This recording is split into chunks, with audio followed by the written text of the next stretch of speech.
For today's video nga guys, wala muna tayong biyahe kasi magkakabit tayo ng engine bushing. Ayan o, nakapesto na nga siya. Oh wow.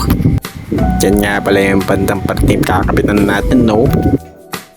Bali, ito nga pala yung ipapalit natin. Cortic marshmallow siya na kulay brown. Bali, dito nga pala natin ilalagay yung marshmallow na nabili natin. At syempre, gumawa na ako ng silya pangalso. Ayan o, tignan mo, ipinilalagay ko na. Pero parang mas malaki siya. Hindi siya maelusot. Kaya kukuha ako ng panibagong silya. Yung mas malaki pa dyan. Ayan o. Hindi naman siya nagkasya kasi nga betensya. Kuha pa ako ulit ng kahoy. Dito na ako lumabas sa kabila. Nag-shortcut ako para makakuha ng kahoy. Ayan o. Nilagay ko na. Tinansya. Okay, pagpag. Ayos. At syempre dahil sisirain natin ang ating motor, kinuha ko ang mga martilyo at ibang tools pang sira ng motor. Ayan, kinasa ko na ang side stand. Ito nga pala yung kakalasin natin dyan, no? Okay, at ito na, unang subok ng tools, kinasa. Pinihit-pihit na parang electric fan. Iniikot-ikot. Pero wala!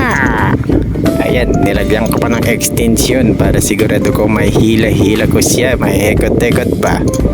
Pagkatapos, pinagpipirsa-pirsa at walang nangyari. Nalaglag pa ang aking tools, bali pangalawang tools, testing. Ayan, pinagsusuot-suot pero hindi talaga nagkasya. Eto, yari ka sa akin. Sinalpag ko muna ang bala. At saka ko binalagay ang basingan. Inaikot-ikot ko lang siya ng ganyan. Ayan na. Ikot-ikotin mo lang yan na parang nagkakalas ng hélice ng electric fan. Ikot, ikot, ikot, ikot, ikot, ikot, ikot, ikot, ikot, ikot, ikot, ikot, tornado! Tornado mo na insan! Tornado! Ayan, inikot-ikot pa. Di ko naman mapansin na kailangan pala ng pangontra sa kabila. Ayan, isinuot ko na yung pangontra para mapehit-pehit ko na siya. Pagtapos mong pag-ikot-ikotin ng matagal, ayan, kontrahin mo lang dyan, brad. Kontrahin mo lang dyan, brad. Pagka-kontra kong ganyan, pinihit-pehit ko lang ng kaunti, tanggal ka, no?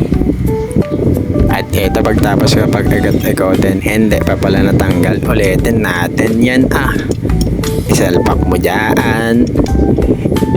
Pag naetapat mo na, ikot-ikotin mo na parang hélice ng electric fan. Ikot ng kaunti, ay nahulog, salpak mo again. Ikot, ikot, ay nakaw talaga yan, naka. At ayan, tanggal na. Ang tatanggalin naman nating sunod yung nasa gitna. Ayan, ito, lock mo lang ng gayaan para malaglag yung gitna. Pag hindi kaya, kumuha martilyo, pokpokin mo ng ganyan. Dandahan lang, syempre baka masira talaga. Ayan, flat screw ng aking ginamit para siguradong makakalusot.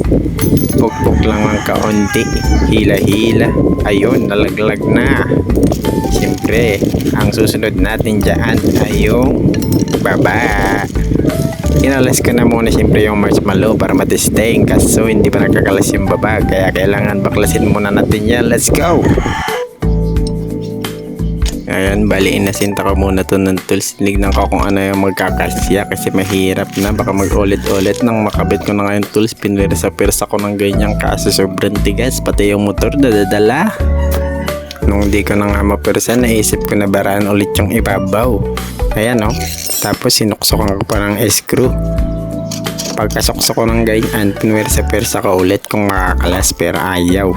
Kaya ito, tinesting ko ulit, pihitin sa ilalim. Tapos binunot ko na lang yung screw. Tapos pagkahugod ko, sumigaw ako ng panday. At syempre, di pa rin nakapapalusot. Di ko itong natatanggal. Kaya ang ginawa ko naman, sumigaw ako ng Captain Barbell. Tanggal na siya. Ayan, kung nakita mo, tanggal na yun nasa ibabaw, tanggal na yung nasa ilalim, at natanggal ko na talaga yung nasa ibabaw. Ito nga pala yung ipapalit natin na marshmallow na kulay brown. Nilagay ko na yung bearing sa gitna. Ewan ko kung bearing ba yung tawag dyan. At pagtapos ko nga lagay yung bearing, ayan, syempre tinisting ko na. At ayan, pasok. Talagang kasyang-kasya talaga siya. Swak na swak siya sa motor natin. Sakto yung pagkakabili natin sa Shopee. Ayan, no, tignan mo maigi, oh. Ang ganda niya. Siyempre, ito naman yung kakalasin natin yung kabila. Tatanggalin natin to radiator. Tatanggalin natin yung takip ng radiator. At ayan, tanggal agad. Ang bilis ko, diba? Tignan mo naman, nakapurma na talaga siya. Oh, kinalangan ko pa yan dyan sa gilid. Siyempre, kakalasin natin yan. Papalit natin yung marshmallow na kulay brown para siguradong wala na talagang sayaw yung motor natin. At ayan na. Ito na yung tanggal ko na, oh. Tanggal ko na yan, siyempre. Walang kahirap-hirap yan sa akon. Oh, lagay mo na yung parang bearing, tapos igabit mo na yan. Okay, ayos. Siyempre pagtanggal, pitpitin mo lang ng konting ganyan para siguradong shoot na shoot siya doon sa pagkakalagyan niya para madiin-diin din siya, hindi siya talaga makakalas. At eto na nga, hindi ko na siya maibalik dahil ang bigat. Gagamitan na natin siya ng power jack para maitaas natin yung katawan niya at makikabit na natin ang mga tornilyo. Let's go!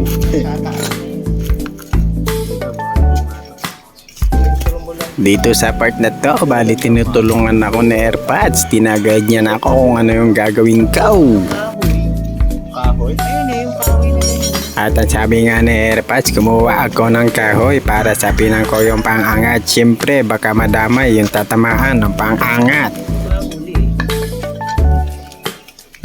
Kaya ito binabag ko ulit para mailagay yung kahoy.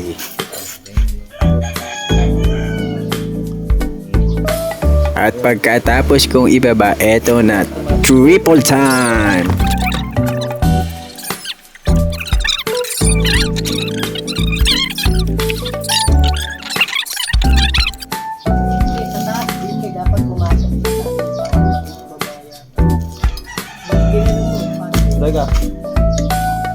At pagtapos akong turuan ni AirPods, siya naman yung tinuruan ko. Pag ganun, palabas yung lagay. Hindi ka. Ito. Yan. Sa baba din. Pag mga pinaling paring. Bali dito, nagtutulong na kami ni AirPods kasi ang hirap ipasok nung tornilyo kapag hindi nakapantay yung dalawang butas. Yata dapat yan natin. Angat ko yung gulong. Sige, tingnan mo. Tignan mo kung masushoot. Ayan, dapat pagaling pala. Sige, ayan, nashoot na. Sa kabila na lang. Dapat pagaling. Ayun, no?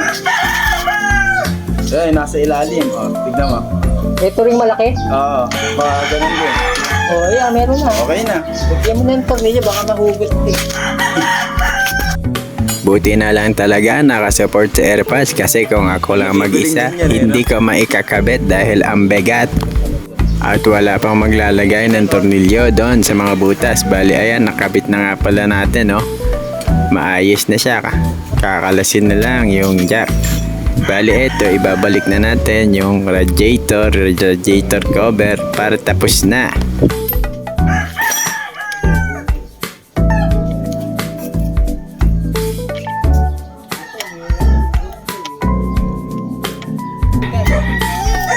Hugas muna. May ginagawa. Hoy, madumi. Kuyet eh. Kinakalawang na yung mga lap.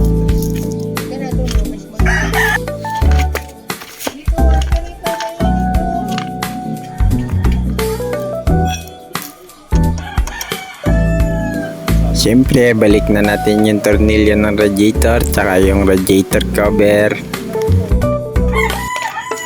Bali, tamang mga higpit na lang ako ng mga tornilyo dito. Tapos, okay na, finish na. Bali, ito nga pala yung kanabit natin na marshmallow na kulay brown. At ito pa yung sa kabila.